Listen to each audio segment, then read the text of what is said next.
First thing that we're going to do on our tote bag is to make the pocket. So I have my smaller piece of main fabric and contrast fabric here. I'm going to lay those right sides together, and I'm going to stitch down 3 sides, leaving this end bit open. I'm using about a 3/8 inch or 1 centimeter seam allowance. You can use whatever seam allowance you are comfortable with. Now you'll notice I did not pin these pieces together. I didn't really feel the need to, since these are both just straight flat rectangles. Okay, so what I'm gonna do now is I'm going to trim these corners off so that I get a sharp corner when I turn this inside. Before I do that though, I am going to go ahead and put a diagonal stitch line here that I will then cut along when I trim these corners. I don't always do this. For example, on a collar turn or something like that, I wouldn't bother. But because this pocket is going to come under some stress, I want to make sure that these corners stay intact.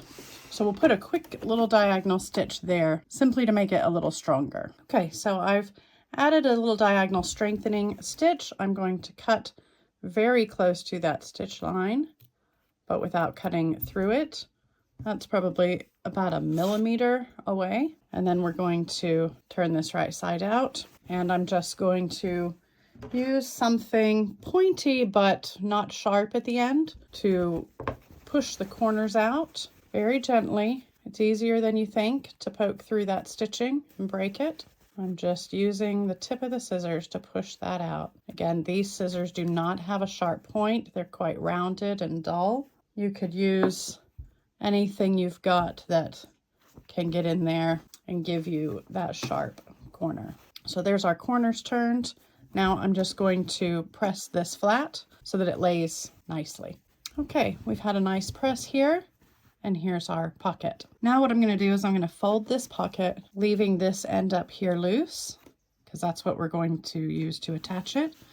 I'm going to fold it like this, and I'm going to edge stitch very close to the edge here, essentially as close as I can get, down both sides of this to make the pocket.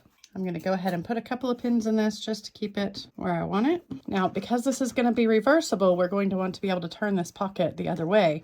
That's why I'm going to stitch very close here. I don't want a big seam allowance here that would be bulky and in the way. Okay, so you can see here I'm finished with my pocket, and what I have is a reversible pocket that will get sewn in to the seam allowance when we stitch the bag together. But as you can see, this will turn the other direction if we wanted it to,